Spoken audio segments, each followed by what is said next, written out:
Hi, all. My name is Robin Miller, and I'm Director of Channel for MSP Initiative. And I'm joined today by Kyle Christensen from Empath and K7 Leadership, correct? Yeah, mostly just empath now, as you can only do so much when you're a one-on-one coach. Yep, definitely understand there.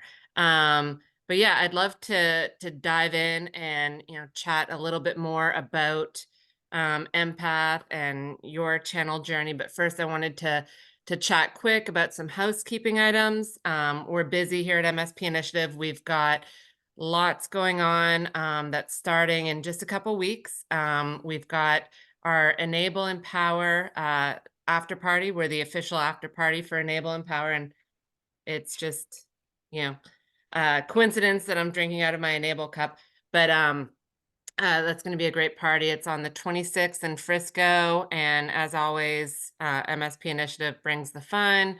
And so we've got a great time ahead for the MSPs that are attending that event, as well as if there are any that are local to, Dallas, Frisco area. Please let us know, and we'll definitely get you registered and look forward to seeing you there. And then after that, we've got our MSP Community Minds event in Nashville, April 17th and 18th. And that is an event that's focused on actionable education.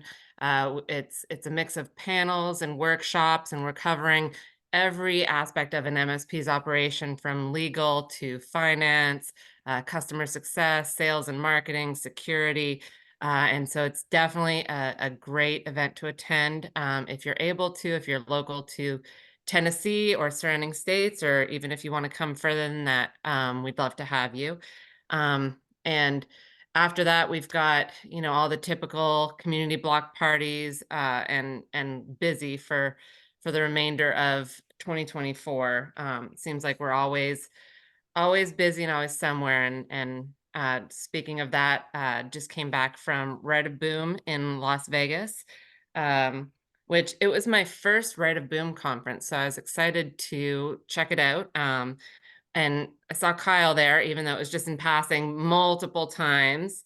Was this your first Rite of Boom? No, I've been going for what is it, 3 years now? Yeah. I wish I would have checked it out when it was in Orlando, just because I was curious if it was a different, atmosphere. Vegas definitely brings, the hugeness to a conference, but I thought it was fantastic. It was definitely good vibes, lots of energy. Everybody was really excited to be there, and our booth was, constant traffic, so it was really good. Yeah, I'm curious, what was your big takeaway? Just how serious everybody was. It was evident that MSPs were there to learn, and definitely, took that seriously, but also just the quality of the vendor sponsors that were there. They're also ones that are very serious in the space and there to collaborate and grow. And so yeah, just the energy of the conference itself was fantastic, and everybody was there to learn and grow. And so yeah, what was your takeaway?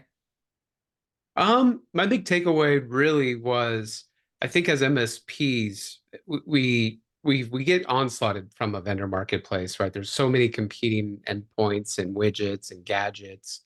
And really, the conversations that I heard in the hallways, which are always the best conversations, Mhm. was really trying to strategize what vendor partner would be the most strategic that they could align with for some of the gaps. I think, and I've been talking to my friend Reg Harnish quite a bit about this on there's always going to be a gap in your ability to deliver service to your customers, but we have to be cognizant of where those gaps are. And I think we need to be more honest with ourselves of what gaps that we have as MSPs. For example, back in 2016, when my MSP, we spun up an MSSP. We did it with a separate logo, separate EIN. But we really strategized around the right of boom scenario, which is your MSP has a big bullseye on it. So what happens if there is litigation because of a gap in your education that you may have, where an employee simply did a risk analysis form, where they simply told the customer, oh, yeah, you're covered for that, which then creates your own liability. So we were smart enough back then to create a separate company to where if legal litigation happened, right, it was the responsibility of the MSSP, not the MSP. But going back to my initial point, I think MSPs are starting to really mature. I think as a channel, we're starting to mature around this idea of there is no one size fits all in any of these. Wes and I did we do this man on the street thing where Wes just walks around with a microphone and just randomly interviews people. And one of the questions, spoiler alert, that we asked was, what's the biggest snake oil on the channel right now? And the number one answer that we received was that a single vendor can solve all your problems in the security world. Hmm. And as I've partnered more and more with Compliance Scorecard, my buddy Tim Golden, I'm on his advisory board. I've learned that on the legal and paperwork side, there is a mountain of responsibility that no MSP has a dedicated resource to even dabble in, let alone be able to just create a service around it. So it's Hmm. just really fascinating to see the gray that exists in cybersecurity, where as MSPs, we're so used to the black and white of IT and help desk. Yeah. No, definitely. So you started off with an MSP, as you said, and then grew to an MSSP. Um, and so, do you still have the MSP, or did you sell it? Or did you get acquired? Tell me about that growth in that direction. So my journey is kind of crazy. I Yeah. am a child byproduct of this channel. I actually started at Best Buy Corporate with a small acquisition called Geek Squad. Ah, Yeah, right. yeah, You've heard of it. yeah. I was a 16-year-old kid. They couldn't give me a car because I wasn't 18 in California. So they said, hey, here's a manager position. We just bought this thing and you're a nerd. And I quickly turned into the turnaround guy where they would send me store to store to store to right site it, to have the brand, to have the processes in place. So I had to do a lot of hiring, firing, right sizing, etc. We bought a large 16. MSP and I'm sorry, At 16 as well. at 16. That's crazy. So I wasn't even on the nerd type. I was just a guy that had a natural act for managing people. So at 2009, we bought Mindshift, and they had me on the committee to figure out how is this MSP going to integrate with Geek Squad. We have 1,200 locations, and how are we going to do an MSP thing? I remember seeing articles on, oh my God, is Geek Squad going to conquer the MSP world? Like I remember seeing these things. And they flew me out to Ohio to look at this thing called Lab Tech that ConnectWise had just purchased because they had thought about buying Lab Tech for Geek Squad. And that's when I got sucked into the MSP world. And I've actually been mostly an entrepreneur on the MSP side, so a hired CEO. So I turned around two MSPs. One was a hyper growth where we did a 3x growth, so 4 to 12 million in about 18 months. So it Wow. was extremely fast. Out of that, I was interacting with a lot of peer groups. I was an EOS coach. I was a scaling up coach. I co-founded Sierra Pacific Group, and we built one of the larger consulting firms in the MSP channel. I exited that in 2022. And my buddies, Wes and Alex, were also vagabonds going, what's the next thing? And all three of us have kind of been MSP and vendor, and all of us have this knack for education, like my YouTube channel that I've been doing for a while and my video stuff. And so did Wes. And Alex was just kind of doing this webinar podcast thing with me where we ended up getting 2,000 subscribers real fast. I'm like, holy shit, just talking MSP shop has this thing to it. And that's kind of where Empath kind of really started to run. Okay, so tell us about the problem that Empath solves in the channel, how you help MSPs, their end users. So yeah, tell us from the start how you guys all brought it together and what you're doing today. So I'm a big believer in Steve Jobs' famous quote of when you build a product, you need to start with a problem to work back to engineering, Mm. where a lot of us start with a bunch of engineering tools and you work forward to how can marketing figure out a better way to differentiate ourselves or sell ourselves, right? It's a common problem in the SaaS world. So when we were talking about Empath, we said, okay, we want to do education, but we want We wanted to solve a problem. Well, there's plenty of kind of fast forwarding, and then I'll come back. Is there's a lot of downstream education that an MSP can sell to their customers, right? There's the tool set training, there's the how do I use Office training, there's all that stuff. But no one has tried to assist MSPs of creating a learning portal where you can have anyone in your organization be put into a platform and say, hey, here's how you get from zero to accountable in a set framework in a set number of days. We were talking to Peter Kajawa before, as we were getting this going, and he made the comment that MSPs are more like a college football team than a professional football team. And we kind of went, what does that mean? And he goes, well, if you're a professional football team, you should be able to franchise tag a star player, saying, hey, for the next 15 years, you're going to work for me, and you already have the skills to get going and run.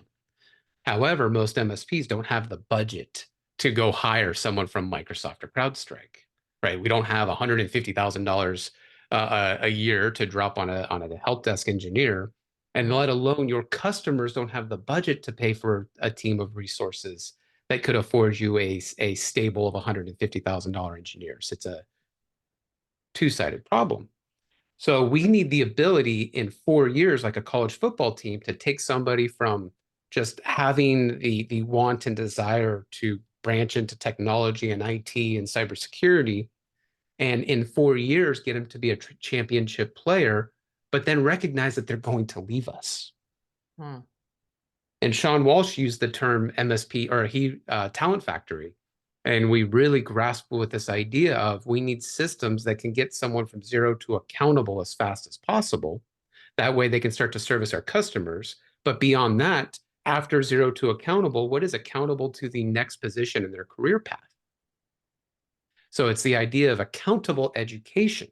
And we've been really identifying how can we build a tool to make education accountable, but also in the needs of an MSP, not necessarily a vendor partner, right? What are the hard skills, the soft skills, the esoteric things like what is zero trust? How does an MSP make money? And also be able to upload their own content of here's how we've customized this vendor tool or customized our packaging, or here's how we manage this particular client or that client. So the idea is really the training that makes an MSP grow and scale beyond just having to look for a bunch of unicorns. Okay. Well, that's very interesting. How many MSPs are you working with right now? So we officially came to market back in last Wednesday. We actually launched at Right of Boom. Oh, We've been did in you? stealth. Yeah, exactly. We've been in stealth for about a year. We had a proof of concept product where we had about 35 MSPs kind of giving us feedback, helping us build the platform. So we're still relatively small, but I can tell you that it's such a need that we actually had quite a few MSPs sign up at our booth. We've Oh, nice. stayed very strategic. We stayed very cheap. We're at a price point where most MSPs can't really balk at our price because we understand that this is a tool that has to grow MSPs into profitability. We talked to Eric Woodward, a fantastic MSP, quite large, where we asked him like, "Hey, when you hire a new employee, how many portals do they need to log into?" And he says, "Wait, like 10, 15?" And he goes, "No, 45." A new Wow. employee has to log into 45 learning portals, which means my service manager needs to go assign them 45 trainings in 45 learning portals and then go double check their work in 45 vendor portals. Yeah, that's a lot. So do you help consolidate that? So we help consolidate that as well as we're starting to partner with a lot of key vendors. And as we grow and scale to bring their training into Empath, so we can create these learning pathways to get them from zero to accountable. That's awesome. So you're saying that you had about 35 MSP partners over the last year that have helped you soft launch and fine tune and all that. And one thing I do love about the channel is how willing people are to step up and help in that regard. Especially, MSPs that have been around a long time, like they want to help grow the channel, help build it, and be part of something new that's gonna Well, do that. how in the world could we build a system that's going to allow MSPs to succeed without allowing MSPs help us to build the platform? Yeah. We're not so uh, we're not so arrogant that we think that we can do this in a bubble. Alex Farling, when he built Lifecycle Insights with his team and like Marnie Stockman, to their credit, they built their platform in the open. They didn't do this exclusive advisory council of only 10 MSPs and say, you guys tell us what's on the roadmap. They built it in the open. It was a public roadmap that people could vote on features and requests and changes. And that's how we're doing Empath. In the early days, we're dirt cheap because we got to use the MSP voice to figure out what is truly going to help them, what courses are going to help them, what features, what PSA integration, what other content creators do they want to see in there. So it truly is a community built platform in the sense that we are not going to dictate and build this in a bubble. We're right now grassrooting it. We're not PE or VC backed. It's coming out of Kyle West and Alex's pockets to really build a tool that has value directly for the MSP. No, that's awesome. So since you soft or not soft, but since you launched last week, what's your trajectory now? What's ahead for Empath in the next months, 3 months, year? Yeah, great question.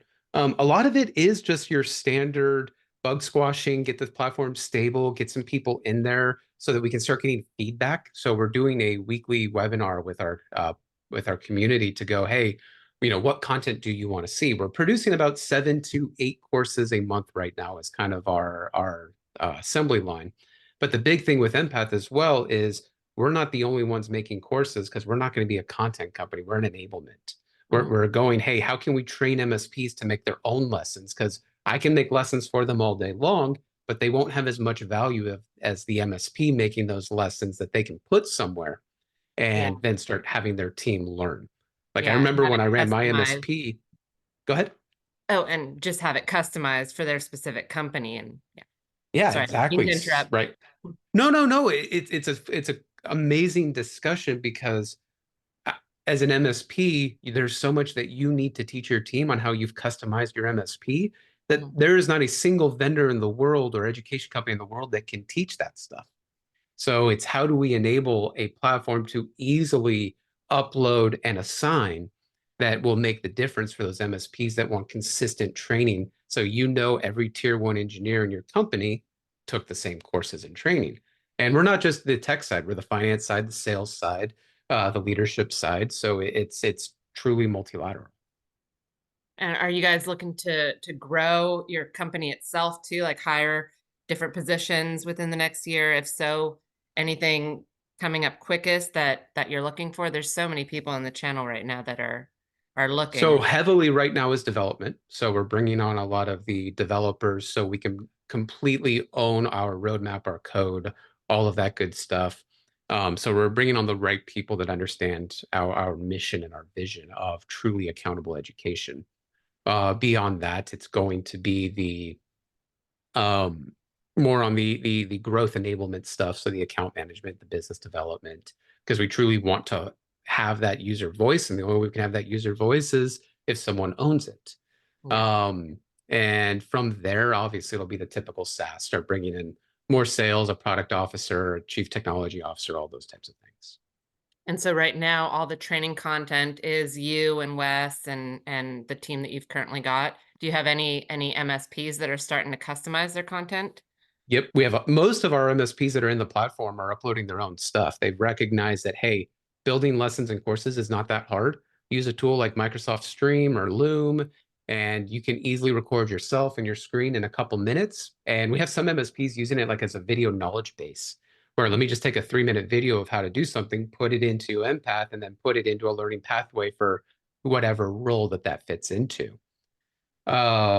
But we do have some amazing, we call them navigators in the platform. Those are our coaches and that's what we're just the nomenclature we're using. We have, it's not just Kyle, Alex, West right now. We have people in the platform like Bob Coppage. We have people like Nick Ross, who's a fantastic 365 training. We have a bunch of Roost courses inside of Empath as well. And we're going to be bringing a lot of other vendors on quickly that I can't quite say who yet, but we're excited because they're pretty large in the channel. That was gonna be my And next question. But so you've got Roost in there already? they're the very first one that we have. So we're going to be partnering. They have that Cluck U program, which is their certification track. but we're bringing in a lot of the one-on-one courses that get you ready for the Roost certification platform. A lot of 365 training is getting into there from an admin side. So the stuff that we need to do as MSPs, not that our customers need to use. And then we have a couple other vendors that are quickly going to be popping in the platform because they've recognized that, going back to the Eric Woodard story of I've got 45 learning portals, they've recognized that we just rather have our training somewhere that is Mhm. being taken rather than trying to fight for eyeballs, fight for Well, yeah, people and to read. if it's all in one platform and makes it easier, it just I mean, for an MSP trying to get their people trained and up to date on everything, like, that just makes their lives so much easier too. Oh, and I'll be brash enough to say we actually have two or three vendors right now that are saying, "Hey, we'll throw away our learning platform and just put it into Empath." Because as a vendor, there's also a cost of building out a learning platform. We know one vendor told us they spent $250,000 trying to get it off the ground. And so if we can just stick it into Empath so that their users can just log in and take it, then hey, it's a quid pro quo. It's easy for them and exposure for us. Now for a vendor to have, their learning materials on your platform and all that, is there a cost to the vendor? It's very similar to what they would pay from a subscription perspective of the LMS system of choice, with just without all of the heartache of having to build it. We have a director of learning advisement on our team, Keith Craig. He's a fantastic individual. He comes out of Panera and Drink Central, where he's an expert in instructional design, and he's helping work with those vendors to say, hey, are your courses something that truly looks like a course, or is it just a bunch of knowledge-based videos? So we're building out these learning pathways that get an MSP to really be enabled to use the vendor platform. So that's kind of part of our vendor subscription model is how do we allow the vendor to have a similar experience of if they did it on their own, but without all the heartache of having to bring on like that one vendor that spent $250,000, 6 or 7 instructional design people to do it. Yeah. No, I mean, it's fantastic. I have a feeling a lot of vendors in the channel are just gonna jump on it. So it's kind of exciting path ahead. You mentioned Roost. Are you attending their inaugural or their first ever conference that's coming up in Tampa? So Flo, so Wes will be there. He's actually speaking. Unfortunately, I was supposed to do a session on automation finance, but my wife's having a kid, so we're having our firstborn in the end of May. And as much as I love public speaking, I got to take a pass on this Oh no, that's exciting. So your first, one. do you know if it's a boy or a girl? I do. It's a boy. Oh, congratulations. That's Thank you. Thank you. Extremely excited. My wife is also excited, and just figure it's time to grow up a little bit. well, I mean, my kids are all older and in their teens now, and I would give anything to go back and just, soak up every moment again. So enjoy. Like it's definitely amazing. And there's lots more time to make it to conferences and speak. So I mean, I spoke at I think 15 different conventions last year, so I had enough eyeballs on stage. And I think after all the travel I did last year, I think I rounded out somewhere in like 200,000 flyer miles last year. I went, you gee, know what? This is a year I need to slow down a little bit. yeah, no, definitely. Especially too, like, after the baby comes, like you're still gonna have like lots of learning curves, and if anything, you know, too bad there's not a training video that you could, put in for how to handle the first year in the channel with the baby. Hey, you know what? I'll have to write the book on it. But luckily, having two co-founders like Alex and Wes, we're going to be at enough conferences just because, that's what we do. It's the channel we love. All Yeah, three of us had opportunities to leave the channel, and there's something truly about MSPs that I just love to death. That's why K7 Leadership honestly exists. It was my way to spend some hours with MSPs to figure out how their scalability and hyperscale looks to see one, if they had the stomach, and two, they had the maturity to do it. It was yeah. just my way of always staying with them if I did leave the channel. But, world has it. I love it to death and I'm not going nowhere. Yeah, it is. I was just talking with somebody at Boom about exactly that, everyone who's in the channel, it's really hard to get out of it, especially like if you enjoy it, the people, it's just anybody who leaves, they come back. They always come back. What's funny about it is it's a fun conversation the other way around because I have two vendors that are outside the channel saying, "Hey, how do I get in to the channel?" We're such a tight-knit group that there's people intimidate, very large vendors that are intimidated of Yeah. talking with us. Well, especially if they don't know, if they're on the enterprise side and they don't know how to break into the MSP side of the channel, I can see how that would be intimidating because it is a completely different animal. But yeah, it is. I don't know. I've been in the channel about 20 years now, and it's just I don't know. I couldn't imagine doing anything else. Because same thing as you. I love working with MSPs and I just want to, continue to help them succeed in whatever way possible, whether it's connecting them with vendors that help or, just understanding and learning about their business and, chatting. So no, it's definitely a unique space that it's a privilege to be involved in. Oh, you're telling me in January, I was fortunate enough to do a workshop with one of the Ingram Micro MSP peer groups. And it was a 1 hour workshop that turned into like a 6 hour workshop because we brought it back to the bar. And literally until about 11 o'clock at night, we were just literally trying to figure out how we could fix this one particular problem and their scalability. And literally, I could have gone back the day 2, day 3, day 4, just on my own goodwill, just to hang out with these guys. That's awesome. I'm sure For they example, my buddy appreciated it Jeremy too. Howell, hey, how are you doing? He just texted me, saying he's watching the stream. So, like again, it's moments like that where when you've been in this channel for so long, it's whatever we can do to help us all rise together is what we want to do. Which is why I wanted to build a product that had direct correlation to MSP maturity and scalability. Yeah.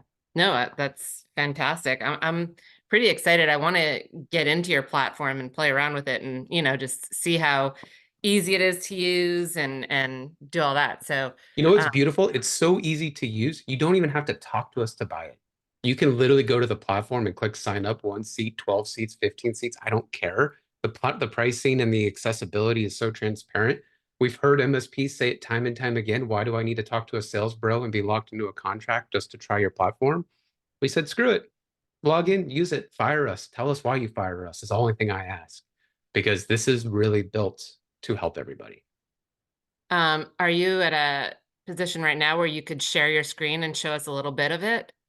Yeah, actually, I probably could. Let me go ahead, putting me on the spot here. Yeah, sorry. Let That's why I'm me. like, oh, I didn't want to just catch you off guard there. No, you Like, know I what's definitely want to see it. what's great about Empath is it's literally something you can demo in 5 minutes. Hmm. That was our goal. We spent a lot of time on UI and UX because most MSP tools are ugly. They're built in a bubble. And we went, you know what? Let's make this a platform that is motivating to use. Because if I'm going to hand this to someone that came from Starbucks or the AT&T store, like most of us and MSPs hire from, it's got to make me want to be in it, and it's got to be in front of me. So if I share my screen, let me walk through it. This is Empath. This is as the big pink and purple wall of education.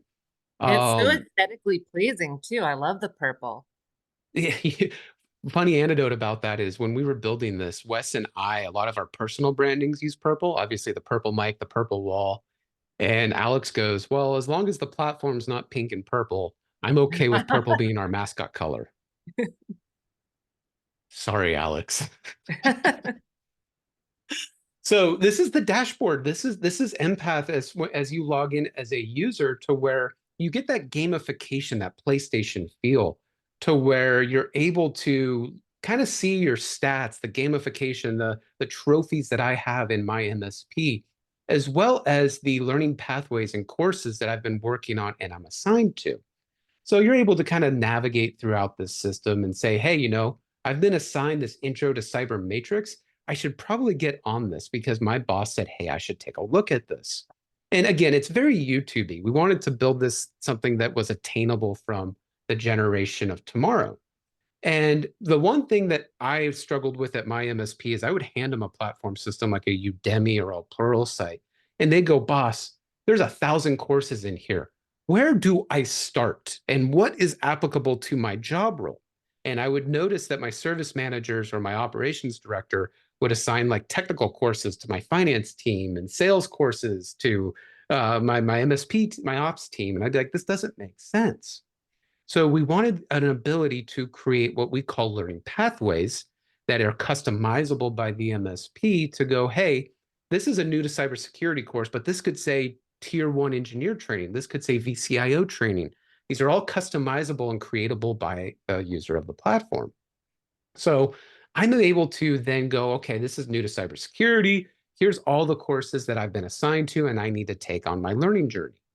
Now, all of these are customizable to where we have some courses that, like Matt Lee is making, for example, that are very similar to the Wes Spencer courses. And we don't want thought leaders in our platform. We want this to be, hey, if someone has a better idea or a different mousetrap, let's bring in their thought leadership.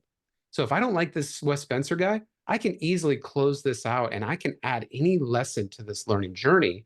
Like, and if you know the name, you can just kind of type it in, but that way I can go add these lessons. So the whole idea is that it's malleable to really custom and tailor fit the MSP. Now, as I'm going through this, the big thing is, okay, well, this accountability idea, Kyle, what does that mean? Well, I'm able to take then the member dashboard, look at every member in my team, all the different departments we might have, like our finance or our operations or our revenue teams, and see where they are on their learning journey. Now, when it comes to some of these statistics and these KPIs in the dashboard, one of the big things that we wanted to focus on, what does on track or off track mean? Well, most MSPs, we budget the number of hours that someone can train on the clock. So I'm actually able to set a threshold of those assigned courses that allow me to understand when are they actually going to get this all done? Because if I assign them a 5-hour course and I only give them zero point 0.5 hours a week to complete it, then I know it's going to take 10 weeks. So this gives that feedback to your service manager, right? This holds the MSP accountable to education to say, hey, if 10 weeks is too long, then you need to find a way to budget more training sooner. So you can do that at a global level or at the individual level. So I can say, hey, they're a new hire, so they're going to get 8 hours a week versus zero point 0.5 after your onboarding. So all of that is kind of built into the platform. We also believe in there's passive and active learning. So active learning is like what we're doing right now, Robin, where you have that ability to just kind of listen, be a fly on the wall, be a part of a open forum of discussion. So like Todd Kane and I, we do a service manager cohort where it's going to be inside of Empath, and this allows us to do that interaction. But beyond that, it's actually accountable into you can instantly add it to your calendar. So boom, it's going to pop up. In the roadmap, you asked earlier about what's kind of in our features. Eventually, this is going to sync to the PSA and create tickets and time entries so that you don't have to worry about your team doing double entry.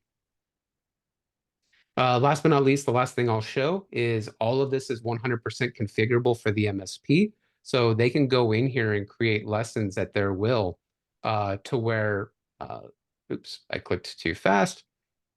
See, we're new. If we go ahead and click add lessons, I found a bug, and we can go ahead and select the lesson that I want to upload in order to have my team then add those to their courses or their live streams or their learning pathways, excuse me, misspoke there. So there's all of these cool little things that are inside of the platform that we're building with the MSPs and even some of the vendors to have their learning pathways to where it could be, for example, let's pick BVoIP, for example, right? We can say, hey, here's the BVoIP admin learning pathway to where now I can assign that to certain people and say, hey, you've completed the BVoIP learning pathway. And we're working on having quizzes and tests throughout this within the next few months, and then sync that skill set back to the PSA to say, hey, dispatcher service operations coordinator, this person knows BVoIP, so maybe we assign them the ticket. Do you have the test built in as well? So after they do the course, can they do a test on it to show that in the high level dashboard overview that the MSP sees? Fantastic question. So that's going to be part of our two-stage rollout. So we don't have quizzes and tests right now. That's going to be coming around the summer. And the reason we're holding this off is we're building a function to actually be able to use YouTube videos as lessons and courses because there's a Oh, lot of great content out there. Mhm. Now, the problem with YouTube videos is it's very hard to track, did they watch it? Did they truly look at it? Where if it's a video inside the platform, I know that they watched it. Yeah, so you can tell So if they, you know, lowered their screen and went on to something else, and yeah. yeah, it's that accountability. It's an integrity piece, right? We want people to be honest, but let's be real, sometimes that doesn't happen. So what we want the ability is if when we launch the YouTube module, we're going to launch it a sat along with the quizzes and test module. In the beginning, it's just going to be simple multiple choice, yes or no, true or false type questions, where during the lesson creation module, you'll be able to outline what that looks like.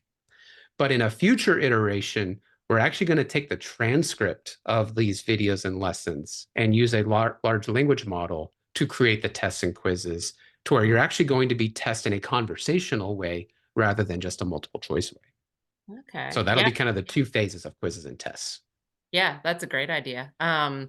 So sorry, when you were sharing your screen, my light just fell over. If you Oh heard like no, a big crash, and so I had to. I didn't hear it. So you're good. No one noticed. Oh, good, good. It was pretty noisy. So Hopefully I'm the glad light bulb it didn't didn't break. interrupt.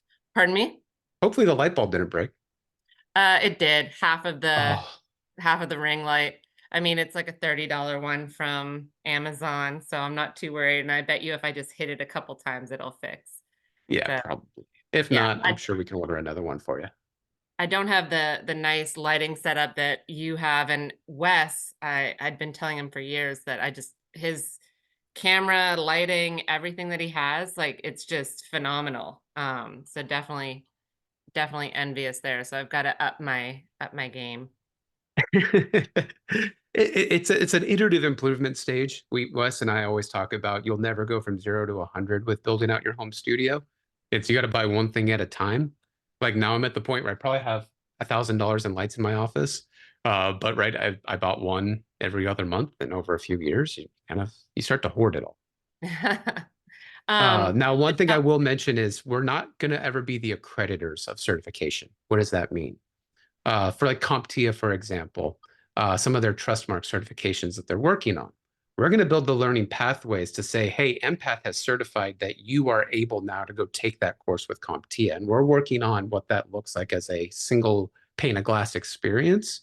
But we want the companies that are accreditors, like the CompTIA is the great example on our channel, to ultimately be able the one to check off to say, hey, we now are certified that you now have certification. So mm, we're building out some cool learning pathways to really bridge that gap, right? We want to own education, not accreditation. yeah, but that's a great way to partner with, the companies that do that. So perfect. Well, and they don't want to own education because they recognize that it could be, especially in the MSP channel, it's very difficult to figure out what education looks like at an MSP level where there's a lot of service oriented approaches rather than just being the smartest in the room approaches. Yeah. So speaking of CompTIA, will Empath be at ChannelCon coming up? Yes, we will. There's a good chance we will have a booth. I say that good chance as in it's just not in my memory banks right now if we commit it or not. We've been kind of crazy just getting to launch. Um, and the feedback was outstanding. We actually did our Right of Boom demo today, and we had 40 MSPs on the demo just saying, like, yep, this is a problem that no one else has fixed. And I don't care if it's a bunch of nuts and bolts, we need these nuts and bolts. That's fantastic. So question I have, the guitars that are on your wall, tell me about them. So are you just a collector? Do you play? Are you in a band? Oh God. I started playing guitar when I was 7 years old, 8 years old. My grandma bought me, I don't think you can see, the black and white one actually. Mhm, And I real quickly got into jazz guitar. I got to the point where I was going to play in college. Um, but kind of life kicked me in the butt. That's when I got hired by the MSP. And that since then, the entrepreneur, desire was always larger than the musician desire. mm. So as painful it is to say, they've kind of just been marketing art for the last few years. I still play once in a while, but I would be embarrassed to talk to my 18-year-old self and say how much I play. Oh, I was gonna say if you're still playing or in a band, we should get you to come out to one of our MSP community bands or the block parties and open up for. Oh, No, yeah, it's funny. I don't remember who I was talking to. So I did the community minds in Denver last year. I did yes. my session on building a scalable MSP, and I was talking to somebody where they're like, "Oh, there's so many musicians in the channel. We should do like a channel band." And I'm like, "You would need to give me like a year to get my chops back up because they're embarrassing." I'm sure you're just, being a critic of yourself. I'm sure you're great. But yeah, I have spoken with somebody about something similar too. And there are a lot of musicians. I mean, I think that would just be so cool. I tell a Get lot of people it's a humbling thing because I started when I was so young that I probably still have the dexterity, but it's humbling in the sense of you're never the best at it. You're never done learning with music. You just always dabble. So you have to real quickly come to terms with the life lesson of you just always suck. well, and it sounds too like it's a little similar to how vendors are in the channel, always trying to, you know, build a better product or enhance your product or, so forth, like just continuing to grow your vendor company or MSP, like it's constant change and um but yeah, could be It dulls some off the edge really fast. yeah.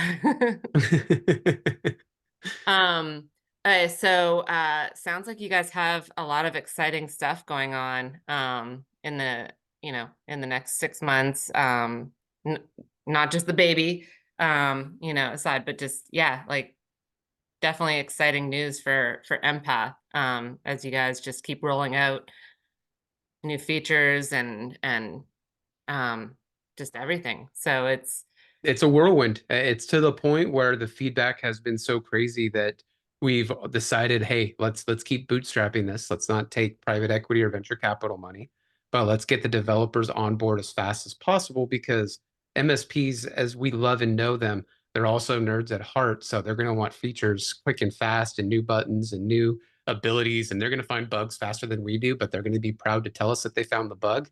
So right, that what does that bug bounty look like?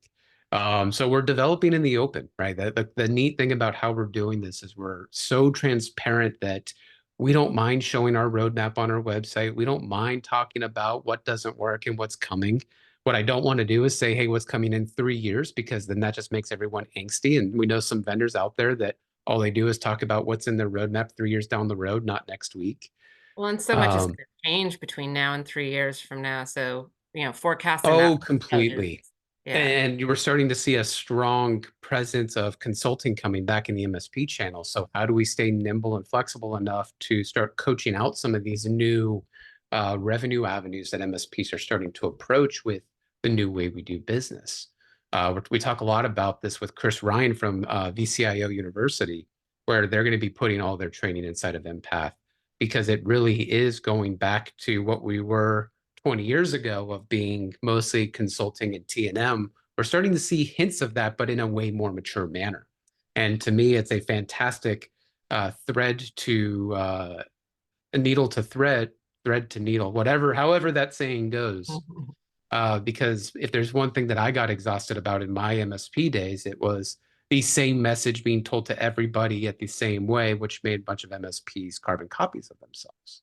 So, how can we build a lot of voices that have a voice and allow us to figure out a multitude of ways to solve a single problem? I think that's an exciting avenue that no one's really tried to think of. And the MSPs that seem to always succeed and grow really fast are the ones that do the opposite way of all the thought leaders. So, Mhm. how do we enable that deconstructed education stuff? Hmm.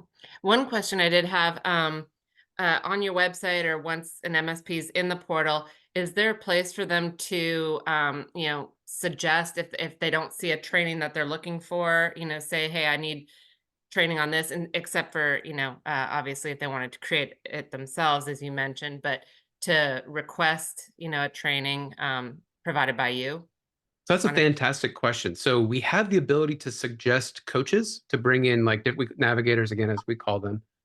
We are bringing part of our weekly kind of our weekly tell us what you want an empath call. Tell us what you want to see. Let us show you the stuff we're working on.